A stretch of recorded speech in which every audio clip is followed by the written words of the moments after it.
Good afternoon, everyone, or good evening, whatever time it might be that you are watching this little presentation on the subtleties of healing. First of all, thank you so much for spending this time with me and being curious about the subject.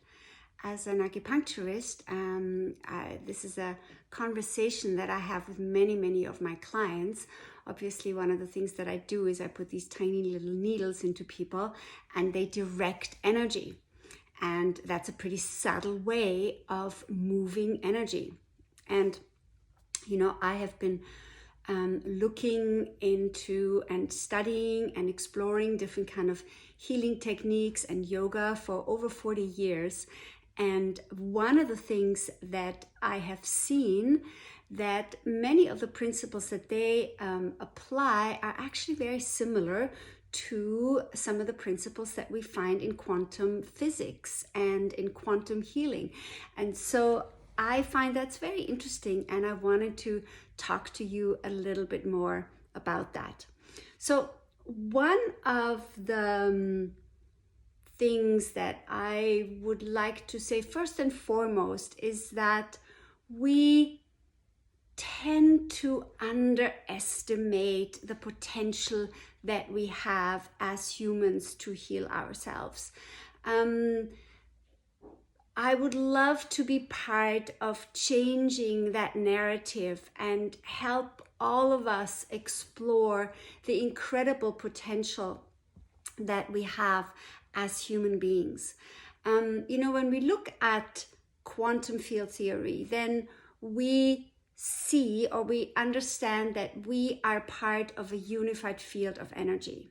A field of energy that is continually shifting, adapting, changing, evolving. This energy field has unlimited potential and it connects the entire universe. All of that sounds big, and it is.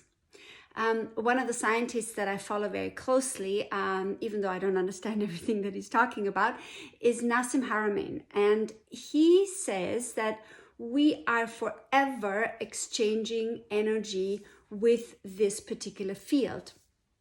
Our experiences are a result of our energy exchange with the literally entire universe, but that field that connects us all, that field as of potential. And when I first heard that, it actually reminded me of Qigong, because one of the things that in Qigong we talk about, many of the verbiages around there is giving your energy to the universe and pulling in energy from the universe. Literally, this verbiage has been part of that particular tradition.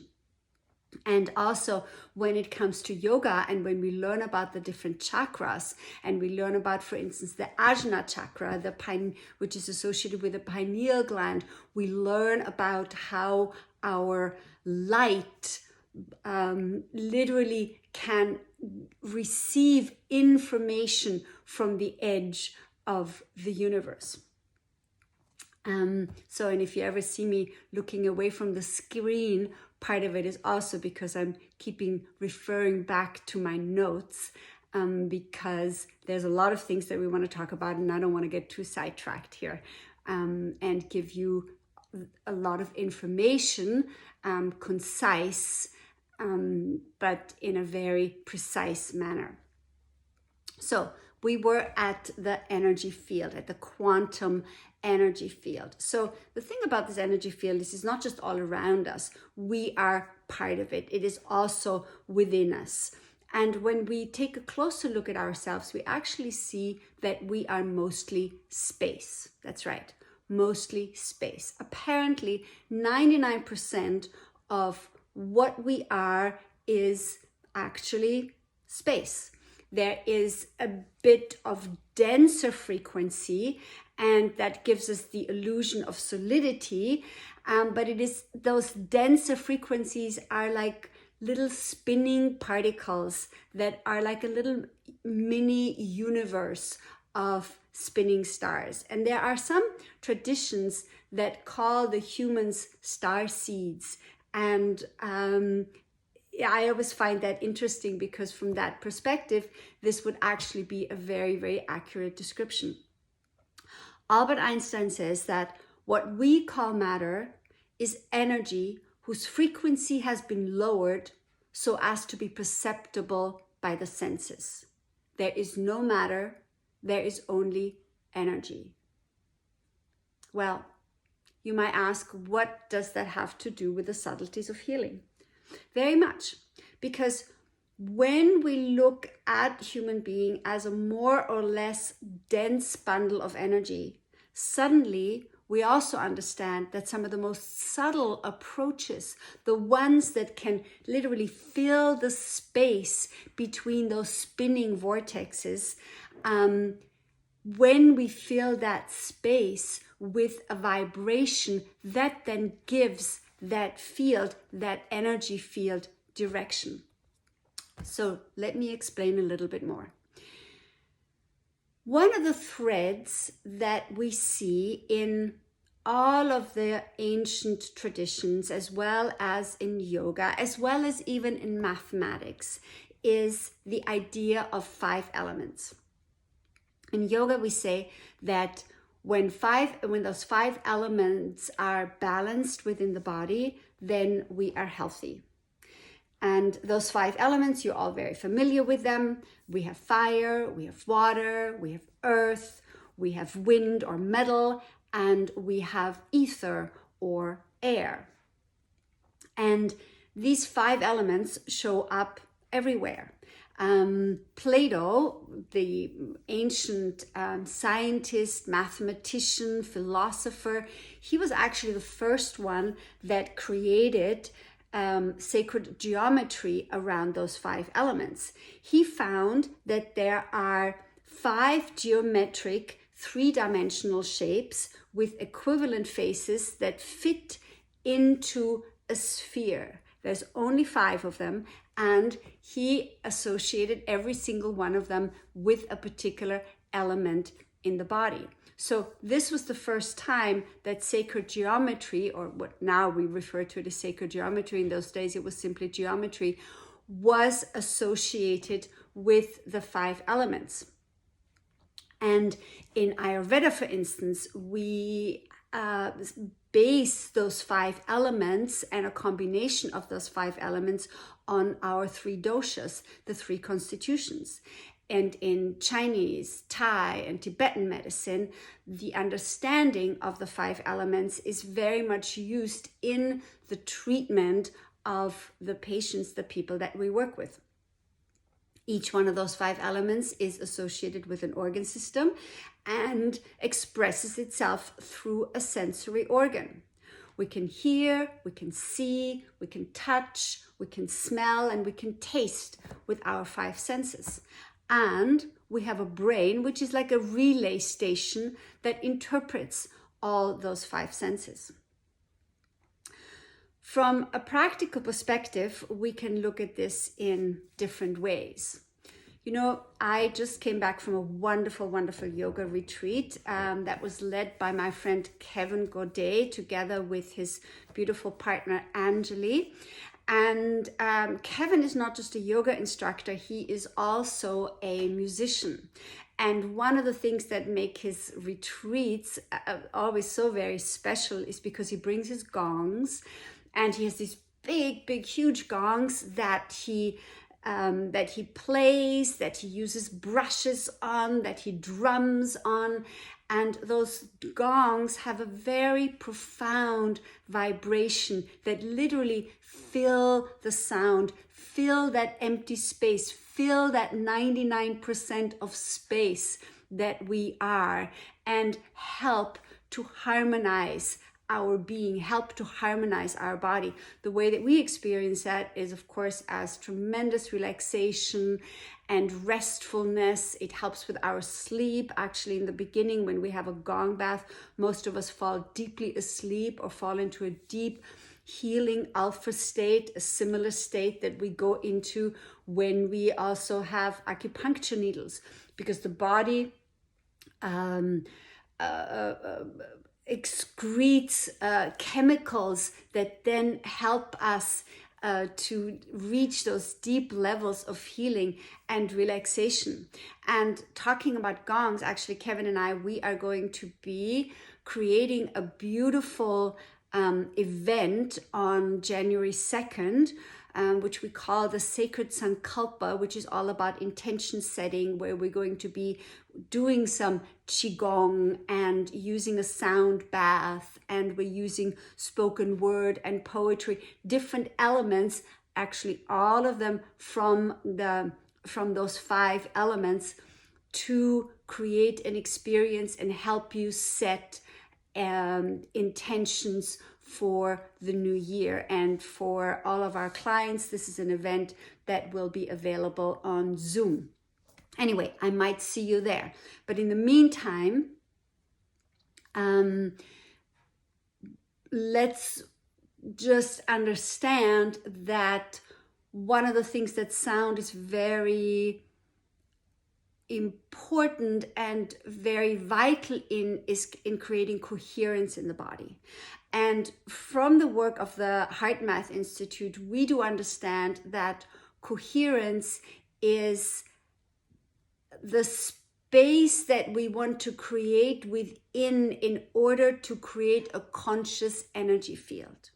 We always create an energy field, but to make it conscious and to ensure that the energy that we are giving out, and also that the energy that we are drawing in like a magnet, is beneficial for us. For that to happen, we want to create coherence within ourselves. We have to imagine that the body, or each cell actually, has these tiny, tiny little antennas. And those antennas are those instruments that help us receive information and give out information. So sound is one of those powerful ways to tune into that healing space.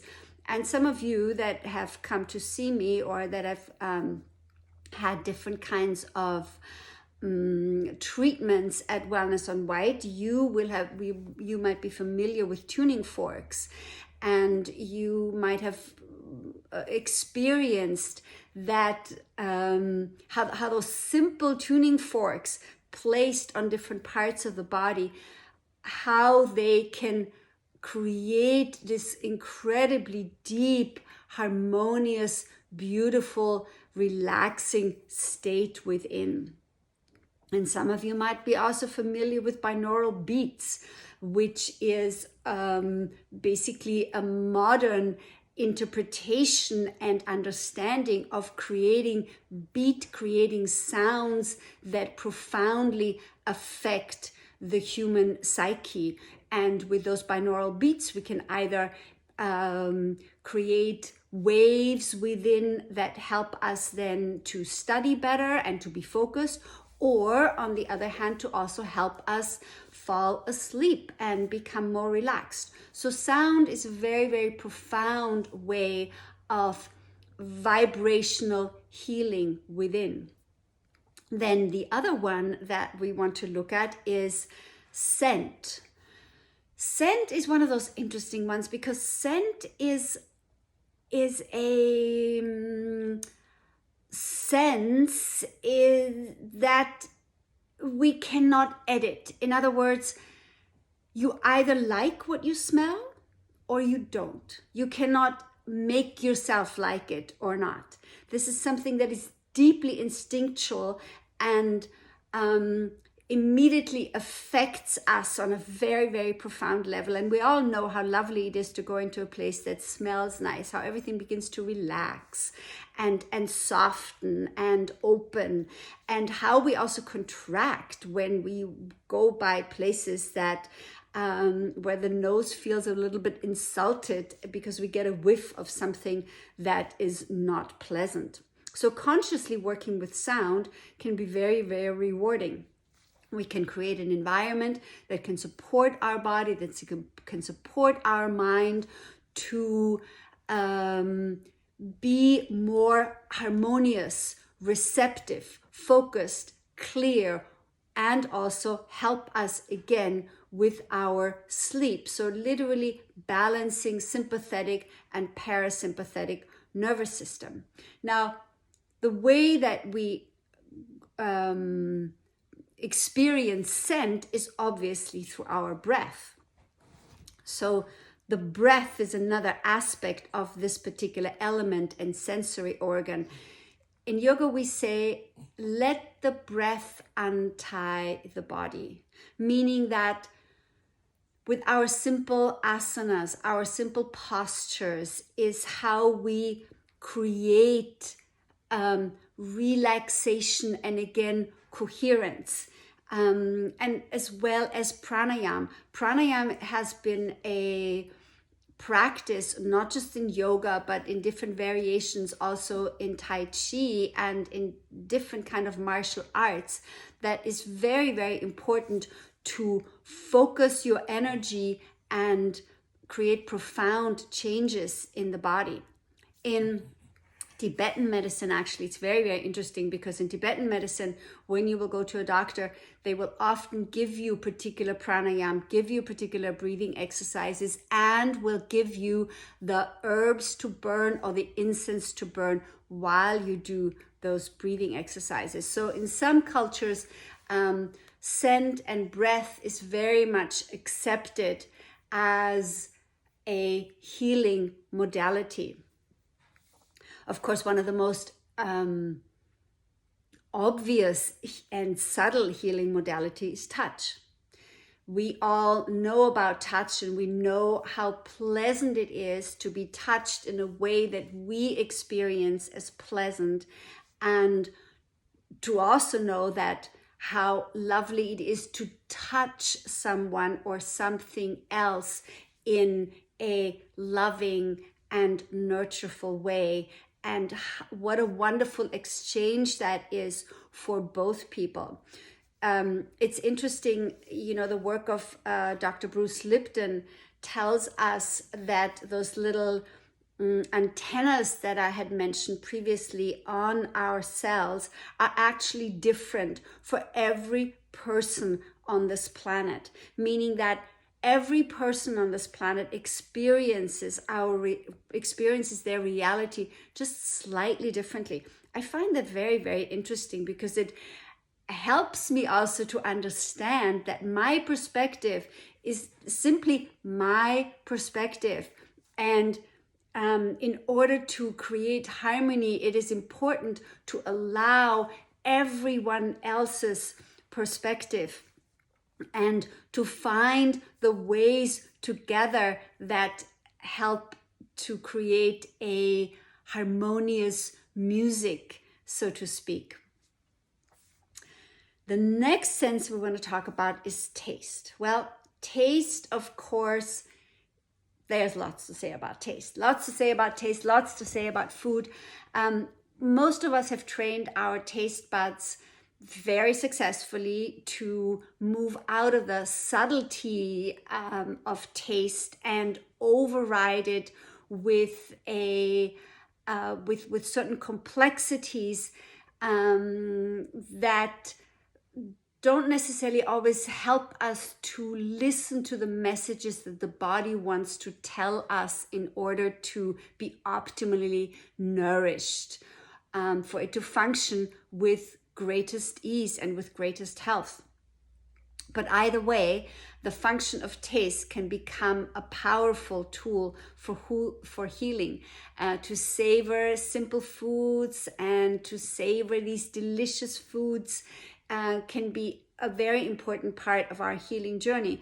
This yoga retreat that I just attended, it was beautiful because it happened on a farm, and on this farm they were cooking the food for us, and most of the food that we were eating actually came from the farm. And it was amazing, the result, because you know how many times after a meal it's so easy to feel tired, and much of that is actually a sign that the body isn't digesting it so very well.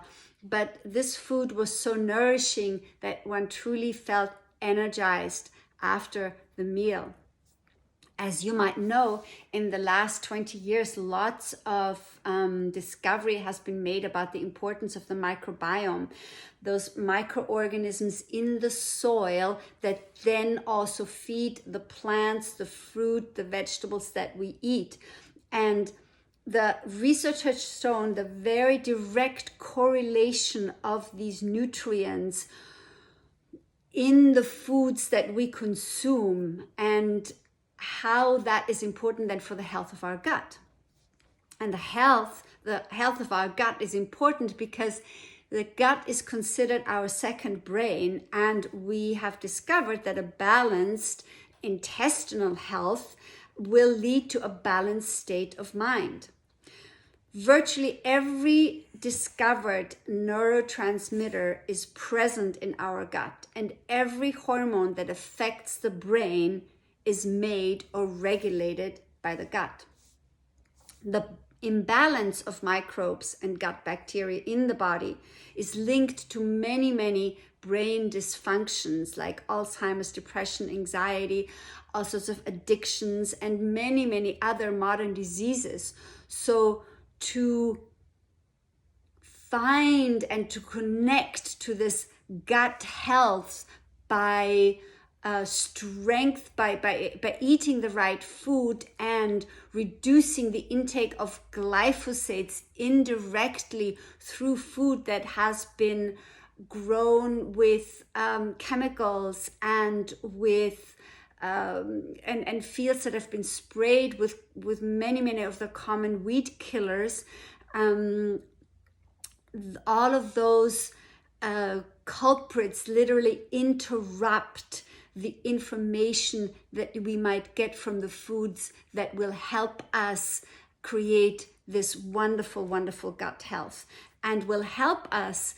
This understanding might hopefully help us to pay close attention to the quality and the quantity and the kinds of foods that we eat.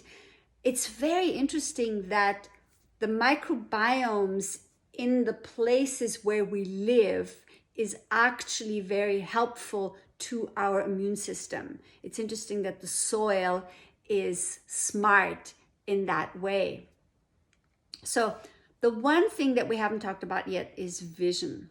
Now, in traditional Chinese medicine, Feng Shui is an important aspect of healing, an important aspect of medicine. And Feng Shui is this beautiful art to create an harmonious environment around us through color, through arranging things in a certain way. And it's a very, very complex and very layered understanding. But even simple things like different colors can influence our vision and can create different states of mind and different states of health and wellness in the body. And we all know the importance of that, because when we see something beautiful, we even call it eye candy. So all of these things that we have just mentioned is very interesting, how that ties in to some of the most recent discoveries, scientific discoveries.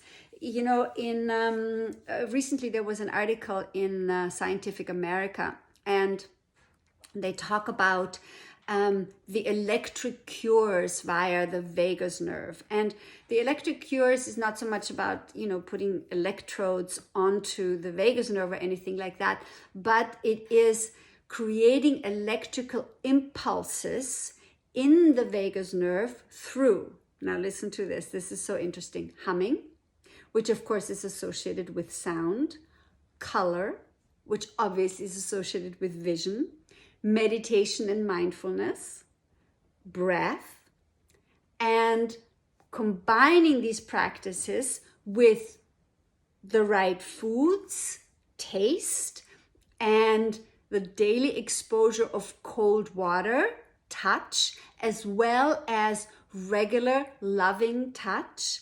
They suggest that all of these could replace drugs for inflammatory and autoimmune diseases. I find that very, very fascinating and very inspiring. And I hope that these musings have inspired you to maybe look into some of these things a little bit more, and also maybe to try out some of this and join us for our Sacred Sankalpa meditation event on January 2nd. In the meantime, at the end of this video, there is a 20% discount on all of the products that we sell at Wellness on Whyte. And today, or with the beginning of this video, until Christmas, we will have gift certificates available. Each gift certificate again comes with a beautiful gift bag, and we also, again, as every year, have a raffle. And this year the raffle prices are amazing. We've had wonderful and very generous donations from many local businesses. So we have 3 baskets, each one of them valued at $450 to $500. You can buy a raffle ticket. A $20 raffle ticket will give you entrance into this raffle, and of course you can buy as many as you would like. All the proceeds go to Winhouse, which is a wonderful organization that helps women that come from abused households. So anyway, wonderful to be able to present this to you. I wish you a great holiday season, peace, love, harmony. Explore the different ways in which you can heal your body, your mind. Healing is an interesting concept. We must not forget that healing is a dynamic process that is forever evolving. Let's stay curious how we can do this in the world and how we can bring healing to ourselves and our environment. Thank you very much. Bye for now.